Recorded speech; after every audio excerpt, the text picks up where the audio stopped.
আইটু of India চ্যানেলে সবাইকে স্বাগত। ফিফথ সেমিস্টারের একটি গুরুত্বপূর্ণ নোটিশ দিয়েছে ওয়েস্ট বেঙ্গল স্টেট ইউনিভার্সিটি। সেটা হচ্ছে এক্সাম ডেট দিয়ে দিয়েছে। অনার্স কোর্স শুরু হচ্ছে 27/1/2024 থেকে। শনিবার থেকে শুরু হচ্ছে। ভালো করে পরীক্ষা দেবে, কারণ পরীক্ষা প্রায় চলে এসছে। যা সাজেশান দরকার আমাকে বলবে, যদি আমার কাছে থাকে তাহলে আমি অবশ্যই সেই সাজেশান তোমাদের দিয়ে দেবো। দেখো 27 তারিখে রয়েছে পেপারগুলো, দেখবে 29 তারিখ, 30 তারিখ, 31 তারিখ, এই প্রতিটা পরীক্ষা অনার্স পেপারগুলো দেখে নাও।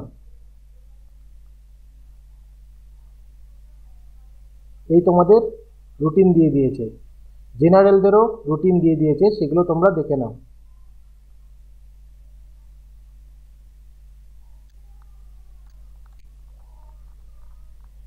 লিংক দিয়ে দেওয়া হচ্ছে ডেসক্রিপশনে, সেখান থেকে তোমরা রুটিনটা ডাউনলোড করে নেবে। ভিডিওটা ভালো লাগলে লাইক কমেন্ট শেয়ার করে দিও।